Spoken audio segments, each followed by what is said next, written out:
विश्वनाथ भगवान की जय, महान कालेश्वर भगवान की जय, ओंकारेश्वर भगवान की जय, वरेश्वर महादेव की।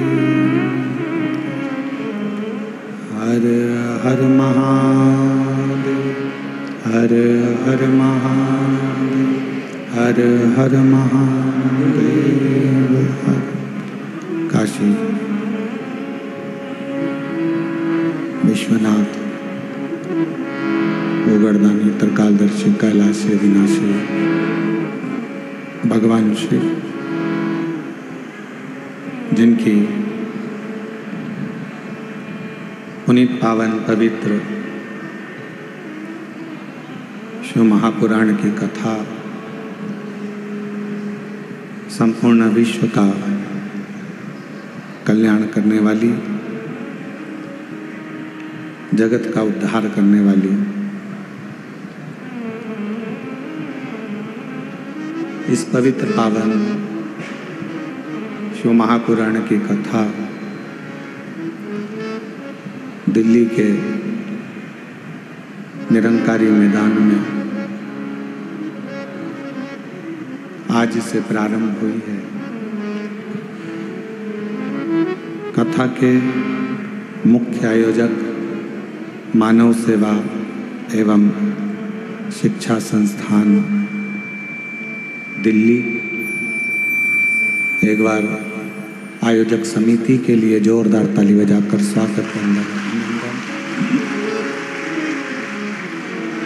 मानव सेवा एवं शिक्षा संस्थान दिल्ली द्वारा आयोजित ये पवित्र पावन शिव महापुराण की कथा माँ यमुना के तट पर दिल्ली की इस पवित्र भूमि पर, जहाँ संत साधु तपस्वी इस निरंकारी मैदान में हमेशा सत्संग कराते रहे, ऐसी पवित्र भूमि पर आज शिव महापुराण की कथा श्रवण करने का सौभाग्य मिला है। कथा के मानव सेवा एवं शिक्षा संस्थान के अध्यक्ष श्री कौशल गर्ग समिति अध्यक्ष मयंक जी द्विवेदी जी, डॉक्टर महंत गौरव शर्मा जी, यश गर्ग जी एवं संपूर्ण दिल्ली में निवास करने वाले सभी शिव भक्त, एक बार सभी के लिए जोरदार ताली बजाकर स्वागत करते हैं।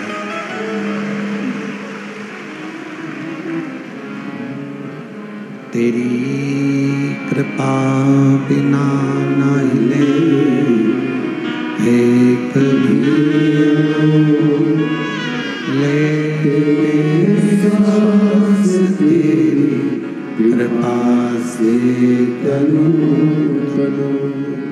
बखान क्या करूं मैं, लाखों के ढेर का चपटी बबूत में खजाना कुबेर का। हे गंगाधार मुक्ति द्वार ओंकार तू, भोले ओंकार तू आयो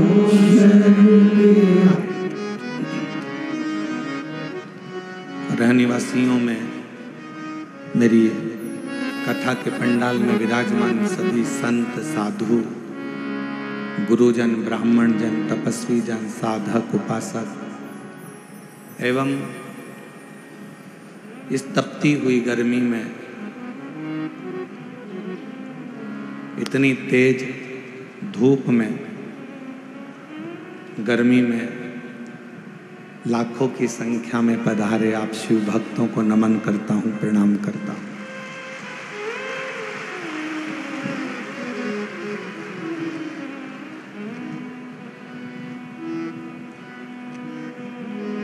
इसमें मानव सेवा संस्थान, शिक्षा संस्थान दिल्ली, आयोजक समिति भले आयोजन करा रही है,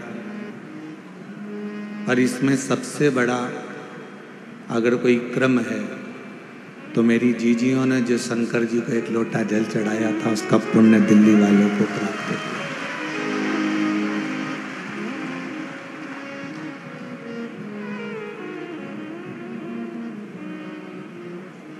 और हम तो कहेंगे एक बार अगर कोई मौका लगे तो दिल्ली में आकर दिल्ली वालों का दिल जरूर देखना, इसके अंदर शिव बसा पड़ा है। बोल बम का नारा है, सारी समस्या का हल। इनके दिल में अगर कोई मिलेगा तो आपको शंकर ही मिलेगा, शिव। और वो किस रूप में कैसे प्राप्त होगा, कैसे आप भगवान को अविरल भक्ति से प्राप्त करोगे, कैसे आप भगवान की अविरल भक्ति करोगे, ये आपके ऊपर निर्भर करता है।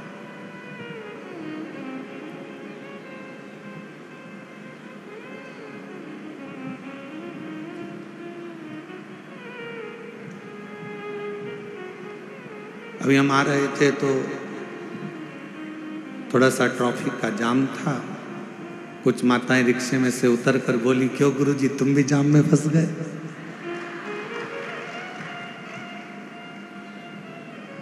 हमने कहा कोई साधारण जाम होता तो बात दूसरी थी, पर आज जो जाम में फंसे हैं ये शिव भक्तों का जाम है, जहां पर भगवान की अविरल भक्ति का स्मरण।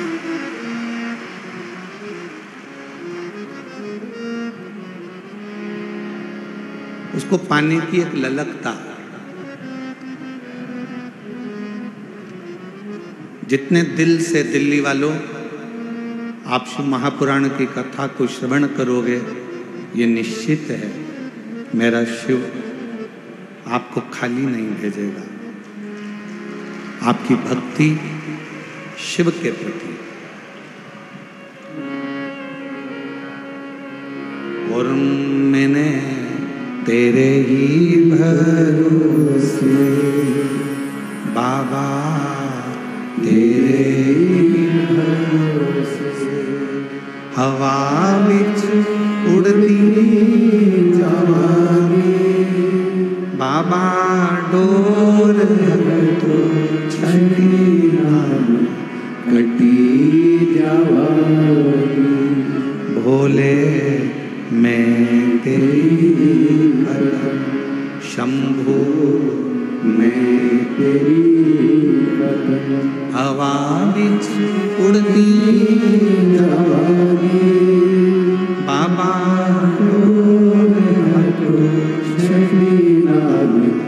कटी जावांगी। शिव केवल एक भगवान ही नहीं, शिव केवल एक देवता ही नहीं, शिव हमारे शरीर में जो श्वासें चल रही है, जो धड़कनें निकल रही है, जो श्वास हमारे शरीर में प्रतिदिन चल रही है, वही शिव है, वही शिव।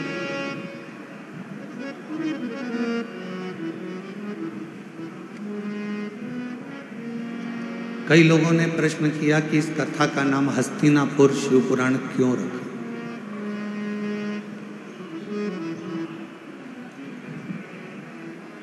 आपने कई कथा सुनाई, कहीं का नाम नंदी रखा, कहीं पर आपने देवी के ऊपर, शक्ति के ऊपर, शिव के ऊपर, गणेश के ऊपर कथाओं का स्मरण करा। पर दिल्ली में जो कथा हो रही है इसका नाम हस्तिनापुर शिव पुराण क्यों रखा? क्योंकि इस हस्तिनापुर को बसाने वाले एक राजा हुए जिनका नाम था हस्ती, और वो भगवान शिव के ऐसे उपासक थे, भगवान शंकर की ऐसी आराधना उस हस्तिन राजा ने करी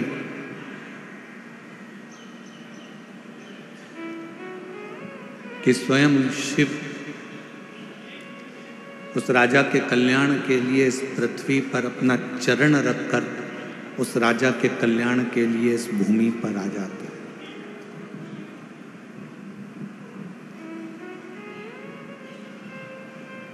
केवल कौरव और पांडवों के युद्ध से हस्तिनापुर नहीं है। हस्तिनापुर का इतिहास अगर पुराना उठाकर देखेंगे तो मेरे शंकर की अविरल भक्ति से हस्तिनापुर है। और इस हस्तिनापुर में वही राज कर सकता है जो शिव का परम उपासक हो, जिसने शंकर की अविरल भक्ति को अपने जीवन में उतारा हो। चाहे वो युधिष्ठिर हो, चाहे वो अर्जुन हो, चाहे वो नकुल हो, सारे हो पांडव।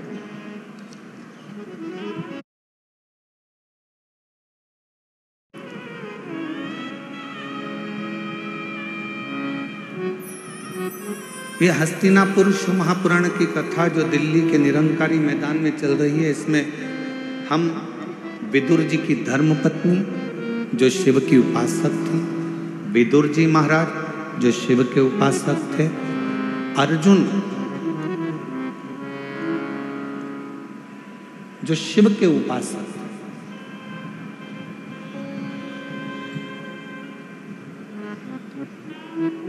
गुरु द्रोणाचार्य ने अपने 105 शिष्यों को बुलाया, 100 कौरव 5 पांडव। शिक्षा का पहला दिन था और शिक्षा का जो पहला दिन होता है वो बड़ी परीक्षा का दिन होता है। कथा का जो पहला दिन होता है बड़ी परीक्षा का दिन होता है।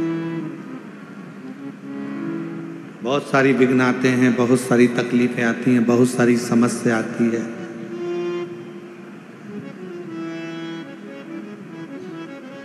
पर हमने एक चीज देखी है दिल्ली प्रशासन की, जो अभी हम लोग आते आते देख रहे थे कि यहाँ के कलेक्टर महोदय हों, यहाँ के कमिश्नर महोदय हों, यहाँ के आईजी डीआईजी हों, यहाँ के टीआई हों, यहाँ के एसपी हों, एसएसपी हों, यहाँ का एक एक प्रशासनिक बल हमने देखा कि पूरे कथा के पंडाल पे ही नहीं, पूरी रोड पर भी व्यवस्था में लगा हुआ था। एक बार यहाँ के कमिश्नर महोदय, यहाँ के IG DIG, collector, SP, SSP, TI जितने भी यहाँ पर लगे हैं, उनके लिए जोरदार ताली की गर्जना करो कि हम सही कहें तो हम जब यहाँ आए तो हमने तो सोचा था कि 2 दिन के बाद शिव भक्त ज़्यादा संख्या में आएंगे, परंतु आज की नज़ारा देखकर तो ऐसा लगता है कि कल तेरा क्या होगा कालिया। उसमें कहा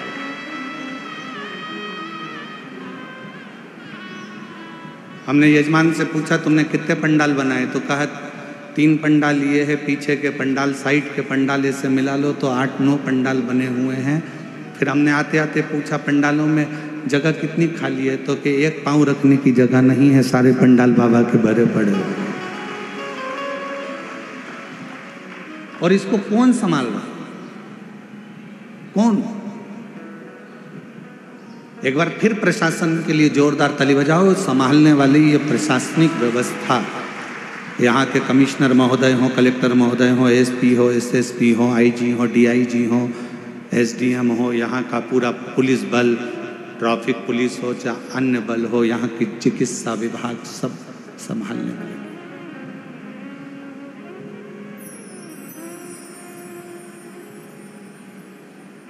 शिव तत्व पहला दिन परीक्षा का होता है और बहुत परीक्षा देना पड़ती है। 105 गुरु द्रोणाचार्य के शिष्य सामने आकर खड़े हो गए, बाल्यावस्था थी, बैठ गए। खबर मिली कि इनको शस्त्र की शिक्षा देंगे।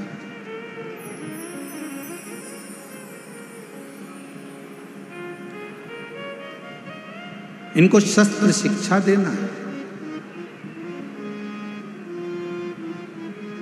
गुरु द्रोणाचार्य ने इसी हस्तिनापुर में बैठकर कहा, शस्त्र की शिक्षा देने को मैं तैयार हूं, पर शस्त्र की शिक्षा देने से पहले जितने मेरे शिष्य बैठे हैं उनसे निवेदन करूंगा कि आप में से जो मुझे शीश का दान दे देगा, मैं उसको शस्त्र की शिक्षा दे दूंगा।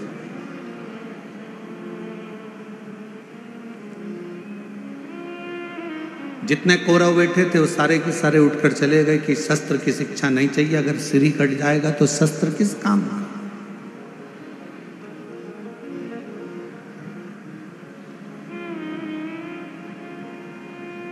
वो शस्त्र किस काम का।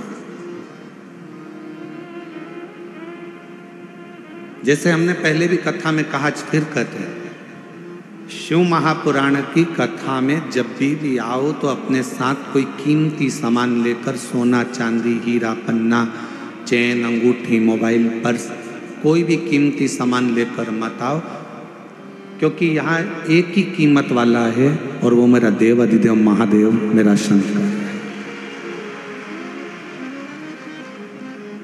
आपकी चप्पल भी अगर कीमत वाली है ना तो उसको भी कथा के पंडाल में लेके मत आओ, घर में अलमारी में सजा के रखो। कथा के पंडाल में अगर कथा सुनने के लिए अगर आप आ रहे हो तो ये सोच कर जाना कि मैं कोई कीमत वाली वस्तु मेरे बाबा को दिखाने के लिए नहीं जा रही हूँ, मैं तो कीमत के रूप में मेरा शंकर, मेरा उघड़दानी, मेरा शिव जो कीमती है उस शंकर को पाने के लिए जा रही हूँ।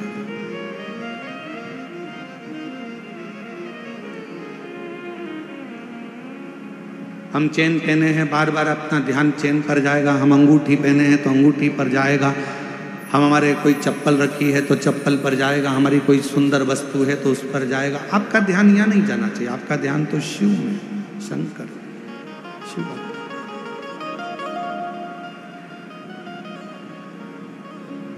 और मेरे भोले तेरा सहारा है,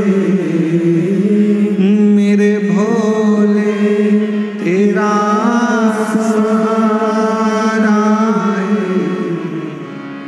मेरी नैया का तू किनारा है, मेरी नैया का तू किनारा है, मेरे बाबा तुझे पुकारा है, मेरे बाबा तुझे पुकारा है, मेरी नैया का तू किनारा है, मेरी नैया का तू किनारा है। शिव को पाने के लिए बहुत रतन माणिक मोती सोना चांदी हीरा पन्ना जेवर आभूषण या दिखावे की शंकर को जरूरत नहीं।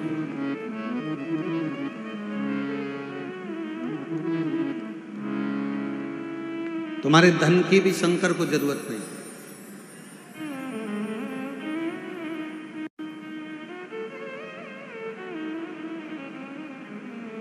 कोई तुमसे कहे कि 500 रुपये हमारे पास जमा करो, हम तुम्हें शंकर जी से मिला देंगे, तो कहना 500 तुम खुद के खर्च करो, तुम मिल लो। शिव को धन की जरूरत नहीं है। अगर शंकर को धन की जरूरत होती तो सोने की लंका का दान भगवान शंकर रावण को नहीं कर देते।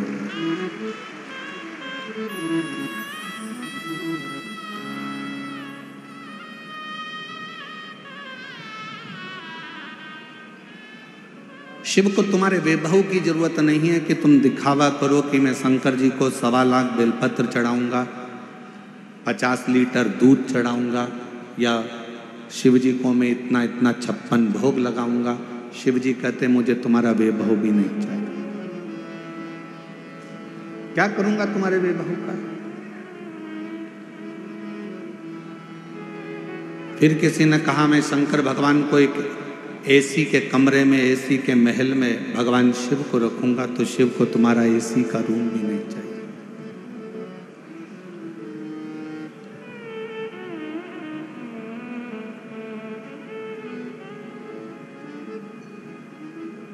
जब प्रेम हो जाता है ना, प्यार हो जाता है, तो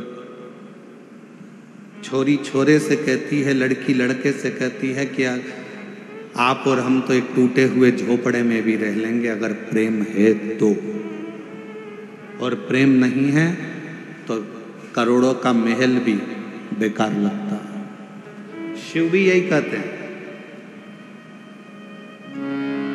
आपका अगर प्रेम है शंकर जी के प्रति, आप शिव जी को अपना मान लिए हो कि ये मेरा पिता है, ये मेरा बाबुल है, ये मेरा बाप है।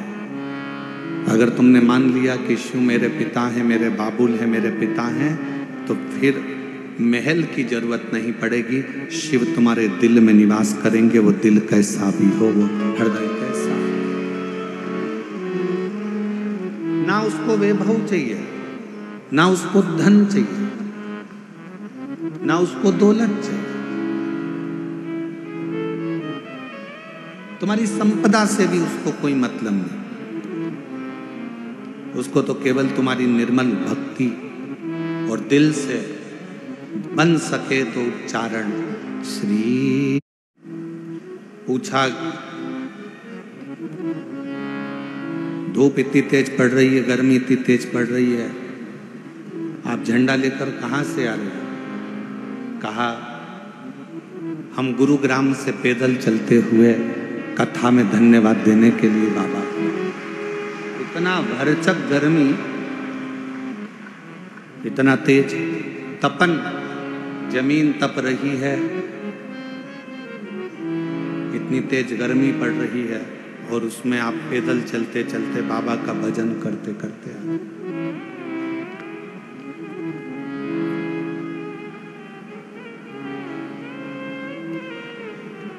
शिव कथा कह रही है, भगवान शंकर का संवाद कर रहा है।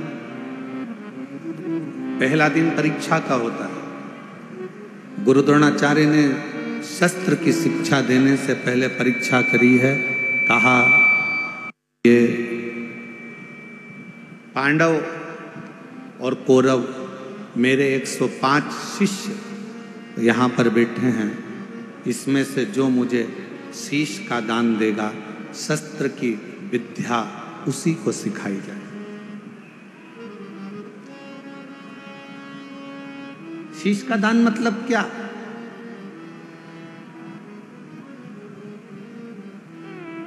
क्यों घर के लोग कहते हैं कि बेटी घर अगर ससुराल जाओ तो सास ससुर के चरणों में झुक जाना, शीश झुकाना। माँ अपने पोता पोती को, अपने बेटा बेटी को कहती है दादा दादी के पास शीश झुकाना, नाना नानी को शीश झुकाना, घर के बुजुर्गों के आगे शीश झुकाना। शीश झुकाना मतलब शीश का दान दे देना। शास्त्र कहता है शीश का दान का मतलब ये होता है कि आप अपने भीतर का अहंकार उनके चरणों में डाल दिए हो और आपके अंदर अहंकार बचा नहीं है, आप उसके हो गए। अभिमान आपने त्याग दिया, अहंकार आपने छोड़ दिया।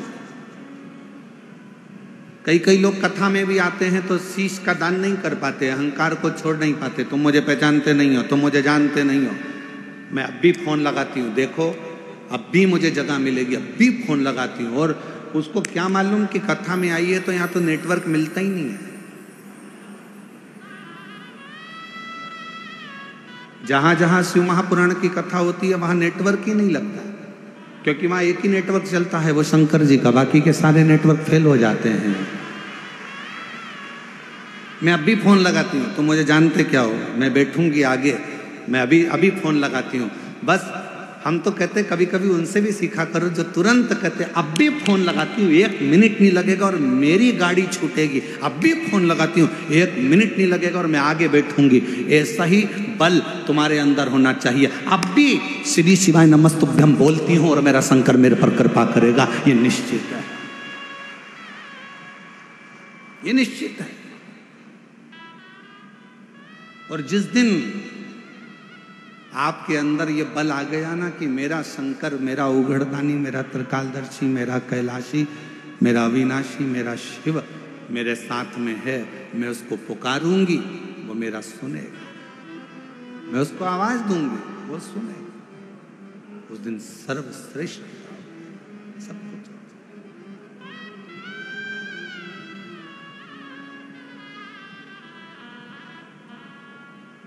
क्यों आए हो कथा में? अपना अपना एसी का कमरा छोड़कर, जम के बोलो जरा, अपने अपने घर का कूलर, एसी, पंखा, एसी की गाड़ी, डनलप का गद्दा, सोफा सेट सब छोड़कर कथा में गाड़ी भी दूर रुकी, पैदल पैदल धूप में चलते चलते कथा के पंडाल में पहुंचे। जरा विचार करिएगा, क्यों आए हो? क्योंकि तुमको मालूम है कि मैं 12 ज्योतिर्लिंग की यात्रा करने नहीं जा सकती, पर अगर मेरे नजदीक में शिव महापुराण की कथा हो रही है, वहां जाकर पहुंच गई तो 12 ज्योतिर्लिंग का फल हमें प्राप्त हो। मेरा शिव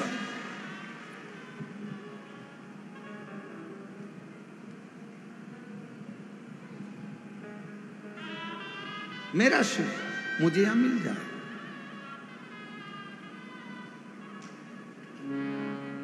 मेरा शंकर मुझे यहां मिलेगा। आप सबको मालूम है कि मैं अगर यहां बैठूंगी, अपने दिल की बात अपने बाबा से कहूंगी, तो मेरा बाबा यहां बैठकर सुनेगा।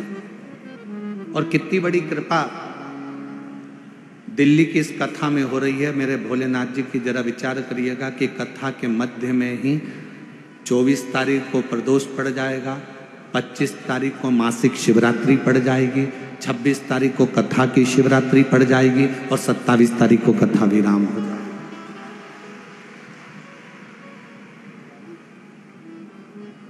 अब कितनी पुण्यता है। बस अपने चित्त को, अपने मन को, अपनी भक्ति को शिवमय बनाओ। प्रथम दिन था, गुरु द्रोणाचार्य ने सामने बिठाया अपने शिष्यों को। 105 शिष्य सामने बैठे।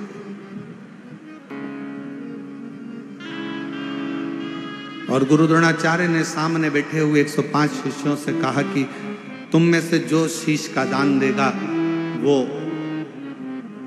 शस्त्र विद्या सीख सकेगा। शीश का दान मतलब अब शिष्य समझे तो बात। जो समझे वो तो जाने ना। शीश का दान का मतलब ये नहीं है कि गुरु ने कहा कि शीश का दान दे दो मतलब शीश काट दो। नहीं नहीं नहीं, शीश का दान का मतलब है कि अपने अहंकार का त्याग करोगे। और जब किसी गुरु की शरणागति में जाओ, कहीं अगर भगवान की भक्ति करने के लिए जाओ, यदि कहीं भगवत भजन करने के लिए जाओ, तो सबसे पहला काम करो कि अपने अहंकार का त्याग करो, अपनी अभिमतता का त्याग करो।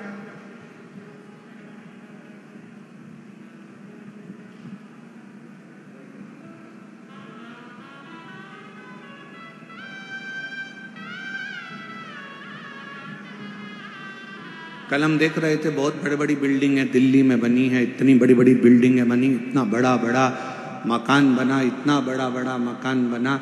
तो हमारे साथ में जो हिमांशु पंडित जी थे वो कह रहे थे, गुरुजी कितनी बड़ी बड़ी बिल्डिंगें बनी हैं। हमने कहा अपने शहरों में या अपने छोटे छोटे पुराने पुराने गांव हैं, उसमें बड़ी बिल्डिंग भले नहीं होती थी पर बड़े मकान